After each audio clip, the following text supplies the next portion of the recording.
Please welcome Connecticut Congressman John Larson.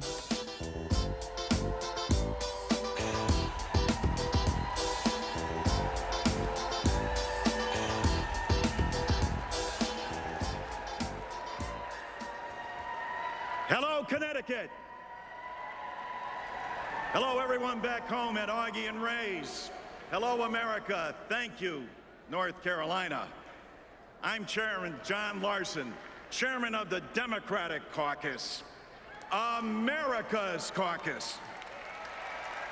But first and foremost and always, I'm the eldest son of Ray and Pauline and one of 8 kids. I grew up in Mayberry Village, a federal housing project in East Hartford, Connecticut.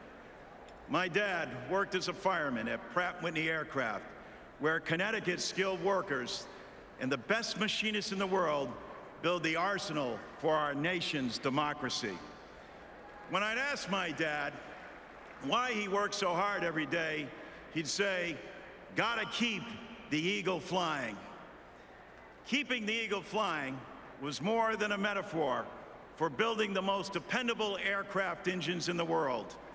It was about pride, the pride of a people who make things here in America. About the dignity of a fair wage for a hard day's work, about being able to send your kids to college, about getting good medical care and a secure retirement, about building a better future, not just for yourself, but for your country. It's what FDR called the warm courage of national unity. Now, for more than 40 years, my mother has faced multiple sclerosis and more recently, congestive heart failure. Always with courage, a warm heart, and a congenial spirit. Dad worried a lot about my mom's health, but he knew his pension from Pratt was steadily growing and that Social Security and Medicare guaranteed that he and my mother could retire with dignity and security. For years, paycheck after paycheck, my dad did his part. Through Social Security and Medicare contributions, he paid it forward. Sadly, Dad didn't live long enough to benefit from it. Now my mother, facing dementia, requires round-the-clock care. Every cent, though, of my father's pension, every penny from those Social Security benefits goes to help pay her bills. Don't ever tell me or any American that's a handout. It's the insurance they paid for.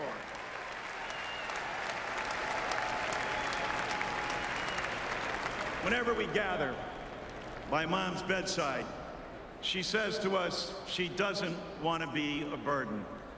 Mom, you're not a burden. You're an inspiration. My family's not alone. Millions of Americans rely on Social Security and Medicare. In fact, for half our nation's seniors, it's the only thing standing between them and poverty. What Republicans don't get is that for so many people like my family, this is personal. Personal. Democrats get it. Together with President Obama, we passed health care reform to guarantee that every American has access to affordable care. And by cutting waste, fraud, and abuse, we've added years to Medicare's life. Mitt Romney, Paul Ryan, and the Republicans derisively call that Obamacare. Newsflash to the Republicans, Obama does care. Mitt Romney and Paul Ryan have a different vision. Look at the details. The biggest problem with the Ryan-Romney plan for Medicare is obvious. They take away the Medicare.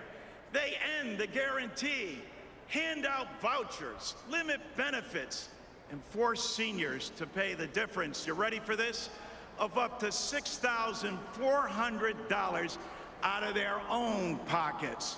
Why? You know the answer. so they can cut taxes for the richest 1%? Look, everyone back home at Augie and Ray's drive-in knows that ain't right. Are we gonna let them take us backwards? Back to an America where winners take all and the middle class picks up the tab? Are we gonna let them destroy the safety net of Medicare just so the Romneys of this world can wire even more money into their Swiss and Cayman Island bank accounts? I know I'm preaching to the choir here tonight, but as the Sisters of Notre Dame would remind us, it's the choir that leads the singing. So rise up and elect a leader who understands the dignity of work. Rise up and re-elect the leader who'll take America forward, not back. Rise up to re-elect a leader who will fight to strengthen Medicare. Rise up for President Barack Obama. And if we stand together with President Obama, not only will the eagle keep flying, it will soar. God bless you.